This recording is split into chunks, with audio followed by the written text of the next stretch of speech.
Hello, everyone. Thanks a lot for tuning in. My name is Jonnie Kay, and this is Pop Untold, a series in which we take a narrative journey through your favorite pop albums. For today's episode, we are going to dive through Kylie Minogue's 15th studio album, Disco. Released on November 6, 2020, Kylie's newest album is just what the title implies, an exciting collection of fresh dance floor anthems that infuse nostalgia with modern technology. With Disco, we get to witness Kylie have fun with a genre that feels like home, and we are ultimately exposed to the many ways an artist can embody disco as well as its influences. With this episode of Pop Untold, we'll dive through the disco era as we uncover the events that led to its development. We'll do a track-by-track discussion as we rank and review, and we'll give some closing thoughts about the album as a whole. So if that works for you, let's go ahead and get started. Sit back, relax, and subscribe if you enjoy. My name is Jonnie Kay, and this is Disco. Kylie Minogue was born on May 28, 1968 in Melbourne, Australia. As a kid, she took on singing and dancing lessons with her sister, and she also learned how to play violin and piano. Growing up in the 70s and 80s, Kylie was exposed to legends like Donna Summer and the Bee Gees during their prime, and she was inspired by ABBA, Olivia Newton-John, and my personal favorite, Madonna. I believe her upbringing during the height of disco and 80s pop played a role in instilling with her a pure love for dance music. While the concept of 2020's disco comes with an obvious throwback intent, a substantial chunk of her successful hits naturally carry a disco influence. Spinning Around has a carefree vibe to it, very reminiscent of We Are Family by Sister Sledge. I Believe in You is comparable to I Feel Love by Donna Summer, and Get Out of My Way possesses a thematic resemblance to Gloria Gaynor's I Will Survive. It's no secret that after years in the music industry, Kylie has nailed her signature sound, but there was one record in recent years that showcased her in a different light. Going back to the year 2017, Kylie is fresh off a new record deal with BMG Rights Management, and she's ready to work on a new project. What began as a light dabbling with familiar sounds and themes became an exploration of country music. Going off a recommendation from her A&R manager, Kylie traveled to Nashville to work on a few songs and ended up recording the majority of her album in Tennessee. She became heavily inspired as she immersed herself within the music of the culture, and the product of all this is the album we now know as Golden. Golden is the at times pop, at times country album that took me through a journey I had never before experienced with Kylie Minogue. To make the comparison, listening to disco felt like listening to Kylie in her element. You can tell she feels at home, and you can sense she had fun making the album. On the other hand, when I listen to Golden, I feel like I'm witnessing Kylie undergo a new prime through simple experimentation. This collection of pop country hybrids feels fresh. The narrative songwriting adds a level of depth that wouldn't fit on a dance-centric record like disco. And when she gives us a track like Lost Without You, she takes us on an emotional roller coaster. The Golden era spanned from January 19, 2018 to March 17, 2019. The album was released on April 6th, and the Golden tour kicked off a few months later, beginning on September 18th and running for a total of 33 shows. It's within the Golden Tour that we find the inspiration for disco's creation. The Golden concert was separated into 6 different acts, each one containing an average of 4 songs from various albums. The last act before the encore was dubbed as the Studio 54 act. Wearing a golden dress that sparkled like a disco ball, Kylie performed a 3-song medley of On a Night Like This, New York City, and Golden's own Raining Glitter. She also performed the disco influence Spinning Around, and she combined her song Locomotion with Bad Girls by Donna Summer. While Golden seems to take us through a journey of life after love, the Studio 54 act encompassed the celebratory aspects of life through music, which to me has always been what disco is all about. Disco represents happiness and freedom. It's a celebration of life itself, and it's a reminder that life doesn't have to always be so hard. I believe that it was this reminder, this revisiting of life's feel-good moments, that brought Kylie back home and motivated her to make a disco record. When you look back at 2018, you can tell that Kylie took her time with the Golden era. She made music that felt cathartic to her. She processed heartbreak, loneliness, and sadness. And with the Studio 54 act, she celebrated the survival of hardship. It feels like a natural progression for her to celebrate more with their next project. Kylie began working on Disco during autumn of 2019, almost half a year after completing the last show for the Golden Tour. While it is true that Kylie started working on Disco about 5 months before any pandemic-related lockdowns, it has been stated that around 90% of the album was created in Kylie's home studio. She learned the basics of GarageBand and Logic Pro, and not only does she have engineering credits for the first time in her career, but you can tell that she was fully involved with Disco's creation. She co-wrote every song, which is normal for some artists, but not for all. Lyricists like Taylor Swift and Sia are more likely to write every song they sing, while artists such as Kylie and Cher are less concerned with the lyrics and more focused on being strong vocalists.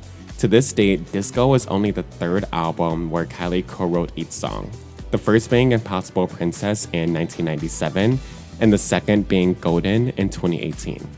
Kylie would go on to collaborate with a total of 11 producers and 7 songwriters. If you also add in the producers that helped co-write, the number of writers goes up to 17. Out of all 18 creators, 6 names really stood out to me, either because they impressed me with their contributions to the album, or because they did some noteworthy work in the past. First, let's discuss Peter Wolovic and Daniel Davidson, the group of musicians that aided in creating one of my favorite songs, Magic. Peter and Daniel, collectively known as PhD, served as the sole producers of the track, and they additionally played their parts as co-writers.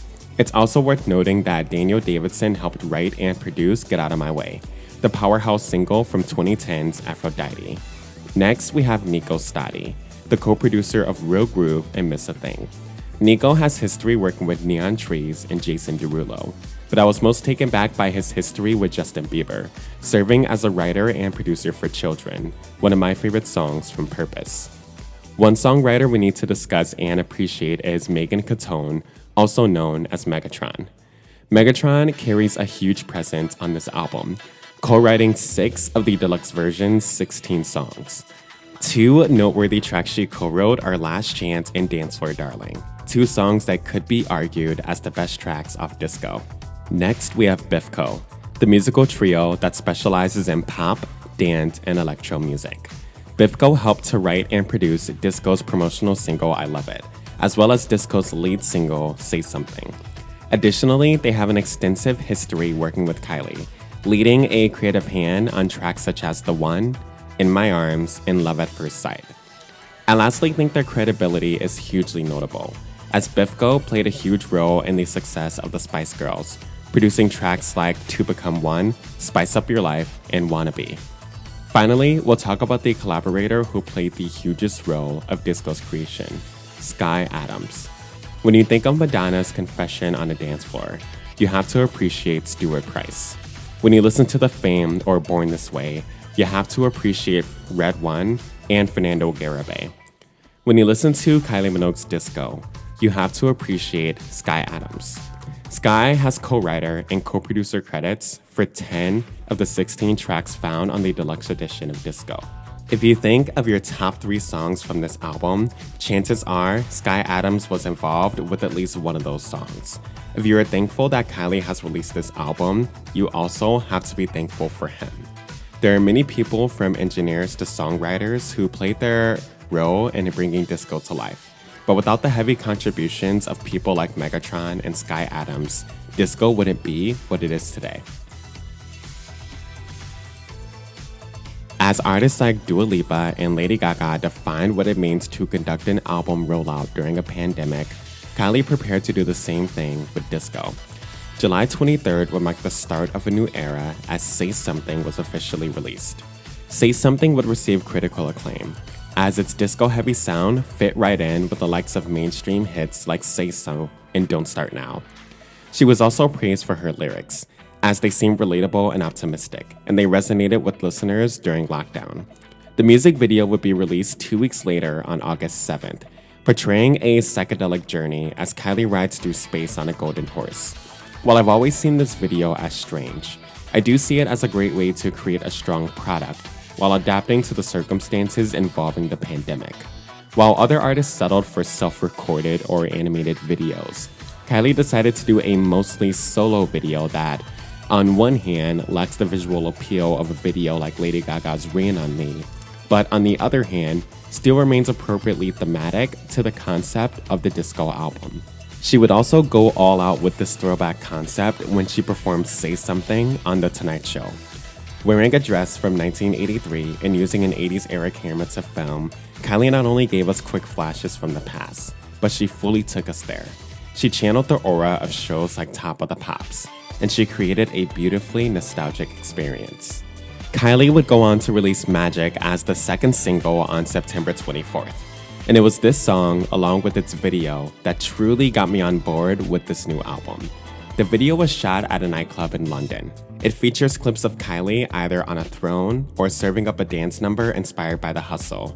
The video effects are extremely dynamic, and overall, we get to experience a 70s club recreated with a modern twist. It was this song and video that evolved the way I perceived this era. I no longer view disco as an up-and-coming album that would showcase Kylie lightly dabbling with the genre. I no longer viewed Magic and Say Something as tracks that emulate nostalgia rather than create it. I began to realize that Kylie's upbringing during the 70s may put her at a level separate from other artists. While the artists of my generation are undeniably talented, there's no way they could have the kind of connection to disco like Kylie does. They weren't there to hear classics like Dancing Queen and Last Dance for the first time with the rest of the world. They weren't able to witness something like Saturday Night Fever in its premiere. And they weren't able to firsthand understand how a group like the Village People could conquer the industry. As I thought about these things, I started to understand Kylie more. I started to understand why she always gravitates to dance music. I understood why an album like this would come after a record like Golden. And I most importantly began to realize that Kylie isn't just inspired by disco, but that she is disco itself. After nearly 4 months of singles, interviews, and performances, Disco was finally released. The album begins with Magic, which, if you can't tell by now, is my absolute favorite song from the record. Magic is an undeniable invitation to the dance floor. It's the phone call you get from your best friend after a long week at work. You're tired, but she wants you to go out, and she knows what to say to get you out of bed. Kylie is that friend who wants to take you to the club, and Magic is the way she'll get you there. The intro gets you dressed up and on your feet. The verses transport you to the dance floor. The chorus convinces you to let loose. And for the next 4 minutes and 11 seconds, you get to live your best life. You get to experience the escapism that is disco. And overall, you get to feel what Kylie calls magic. As Magic transitions to Miss a Thing, you feel like you're being transported to a new place. You just experienced 4 minutes of bliss. And while you don't know where Kylie is taking you next, you're hoping for the same amount of fun you just had. The first verse kicks off, and it's deeply enticing. The whisper vocals are soft and sensual. The beat feels fresh but slightly reminiscent. The pacing guides you through each part of the song. And while it seems like Kylie is holding your hand, she's really pulling you back to the dance floor. If Magic was meant to reel you in, then Miss a Thing is meant to keep you hooked. It's meant to get you comfortable in the passenger seat as Kylie straps you in for the ride. It's meant to help you let go of control as your body starts to move on its own. Each element of this song is delivered with a certain level of magnetic appeal, but the chorus is the most addictive part. It's the dose of adrenaline that keeps you moving. It's the shot that makes you feel a little bit looser. It's a sample of the journey that is disco. And this, when combined with the other elements, makes you want to be a part of that journey. Real Groove and Monday Blues are what I consider to be the bar hops of this album. When you bar hop, you haven't yet found the right spot. You haven't yet found the right club to call your home until bar close. But you do like certain things about the spots you hit. You may like the way a drink was made at one club, you may like the DJ from another club, and you might like the overall vibe of one over the other. This is how I feel about Real Groove and Monday Blues. Both songs have their strong moments. They're just not nearly as captivating as the rest of the album. They don't carry the trance-like after effect of Magic or Miss a Thing. They don't pull on the nostalgic string like Dance Floor Darling does. And they don't contain as much charisma as a track like Last Chance. Real Groove and Monday Blues don't blow me away, but they do, however, slowly reel me in. They get me moving and having fun by the chorus, and they're integral to the aura of the album. I just never find myself listening to them on their own. Supernova is a standalone journey on this album. While the other songs resonate as smooth emulations of a fun night out, listening to Supernova feels like being strapped to a disco-shaped meteor. You're traveling way too fast through space and time, and you're crash landing on whatever planet has the best music. While I initially judged Supernova as subjectively cheesy and sonically overproduced, it has over time become one of my daily guilty pleasures. When you listen to Supernova, there is a lot to critique. The lyrics are bad and they barely make sense.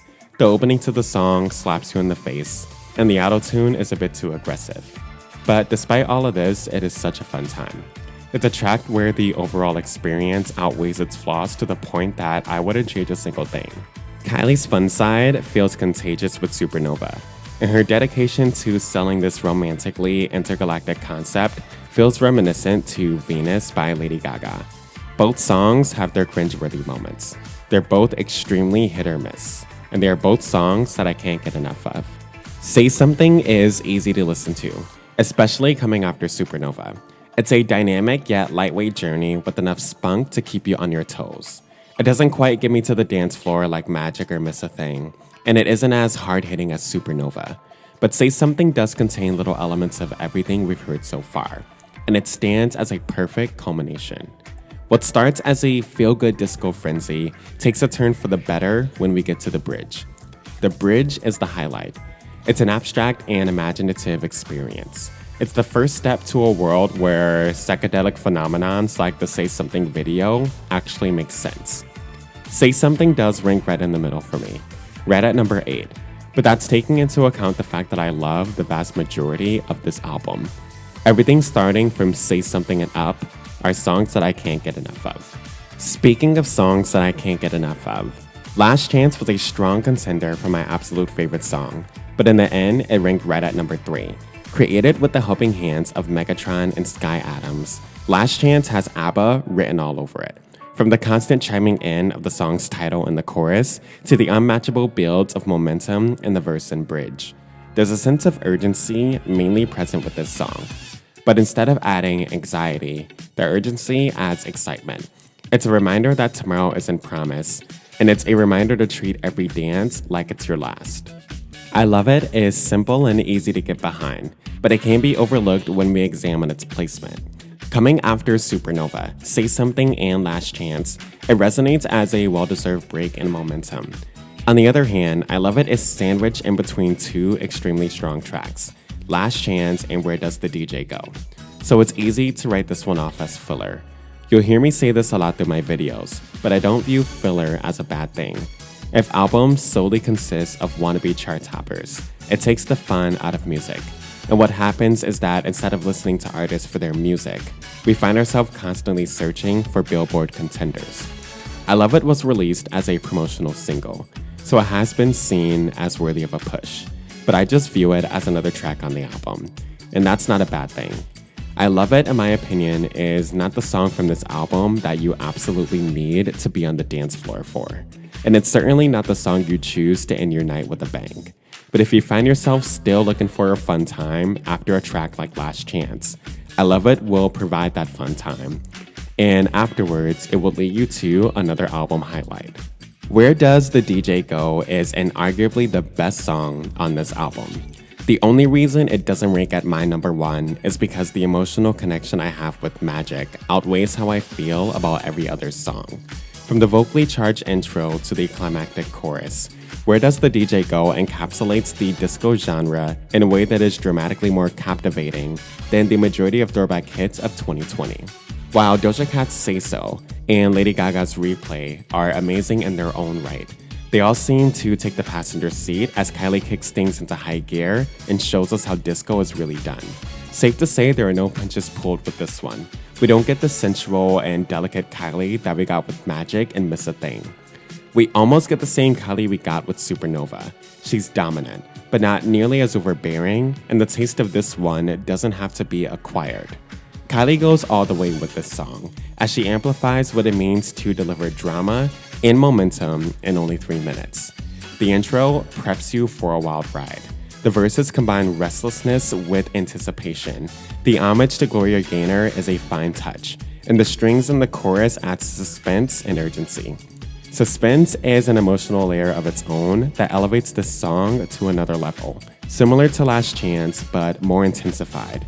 The level of suspense communicates the importance of disco for someone like Kylie. She spent the last 8 songs showing you the kind of mental escape disco provides. And with this song, she's not only showcasing how much she needs that escape, but it's now contagious and you need it too. My only critique for this song lies in the transition from the second chorus to the bridge. Personally, I would have made it longer, kind of how Lady Gaga transitions to her bridge in Replay. She gives you time to settle into the upcoming phase. And while settle is the last word that should be associated with a track like Where Does the DJ Go, a longer transition would have pulled me deeper into the song. Overall, Where Does the DJ Go is the most impactful experience of this album, and it should be recognized as one of Kylie's best songs. Dance Floor Darling is another one of my favorites. Ranked just below Supernova, Dance Floor Darling contains the most controlled tempo when compared to everything else. It's a refreshing change of pace following Where Does the DJ Go, and this tempo helps Dance Floor Darling set a stage of its own. With this one, we're embodying a group of decades. We're no longer just paying homage to disco, but we're broadcasting the best of many worlds. Listening to Dance Floor Darling feels like hearing this merger between Kylie Minogue, Daft Punk, and Zapp and Roger. Kylie shows off her lyrical wit through a myriad of disco references. The production in the verse and chorus shares resemblance with songs like I Wanna Be Your Man and Computer Love, and the overperformance in the bridge has Daft Punk written all over it. Dance Floor Darling is as close to a slow dance as we'll get with the standard edition of this album. But there is one more song that carries a similar sound. It's also the last song that, in my opinion, is really worth diving through. But before we talk about this song, let's go over some quick opinions about the remaining tracks. Unstoppable sounds very inspired by Michael Jackson's Don't Stop Till You Get Enough. It starts off kind of bland, but just like Real Groove and Monday Blues, Unstoppable has me hooked by the start of verse 2. Celebrate You is the opposite of Unstoppable. This one is actually captivating right away, but becomes very repetitive as the song goes on. The layers in the chorus also feel very heavy-handed, but unlike Supernova, they haven't grown on me as much. What does grow on me, however, is the feel-good effect. You can't help but feel good while listening to this one. Hey Lonely, Fine Wine, and Spotlight are 3 of the 4 bonus tracks. Besides the reference to Donna Summer's Bad Girls and Fine Wine, these bonus tracks don't add or detract from the experience of the album as a whole. They simply provide more of a fun time if that's what you're looking for. The last track we'll discuss is Till You Love Somebody. Ranked just outside of my top 3, Till You Love Somebody is the first bonus track, coming directly after Celebrate You. I find myself having mixed feelings about the placement of this song. On one hand, if disco were a concert, then Till You Love Somebody would be the perfect track to kickstart an encore, so it makes sense to use it as the first bonus track. On the other hand, Till You Love Somebody is such a blissful and radiant song that, for me, it would have worked in place of Celebrate You, playing the role of the album closer. Despite this debate in relation to its placement, the song itself is really marvelous. Similar to Dance Floor Darling, we bring the tempo down, but things are even more stripped down with this one. It's nowhere near acoustic, but it's just as far away from being overproduced. This song carries an overlaying sense of maturity and gratefulness. It sounds reflective, like Kylie has found the one for her, and with this song, she's communicating how certain aspects of life are truly changed when you love someone.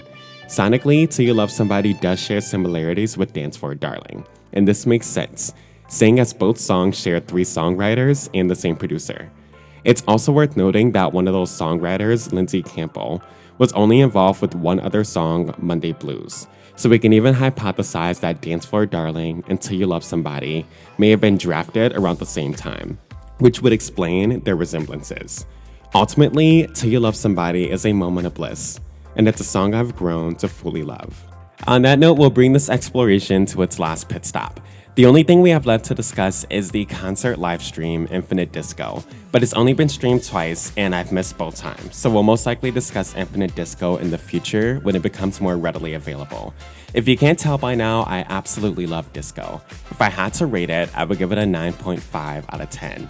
I mainly judge albums on the experience that they take me through, and with the exception of a few hiccups, I fully love the experience that Kylie's given me with this album. Tracks like Magic, Miss a Thing, and Last Chance take me to an unhinged and fun place. They're amazing, and they prove that a woman's level of talent should never be predetermined by her age. Now, there were also songs like Real Groove, Monday Blues, and Unstoppable that, while aren't my favorite, still give me something to dance and have fun to. No matter the song, Kylie seems to stay true with what this album is all about, and that is disco. Through my eyes, disco is all about having fun and living in the moment, and we get to witness Kylie do just that. Not only does she pay homage to throwback music, but she embodies it, and she delivers disco better than anybody else. Thank you so much for watching this video. Let me know what you thought of disco, and if you haven't already, subscribe for more content. Feel free to suggest any eras that you want me to explore, and if they're as good as this one, I'll definitely check them out. Otherwise, thanks again for watching. My name is Jonnie Kay, and I'll talk music with you in the next video.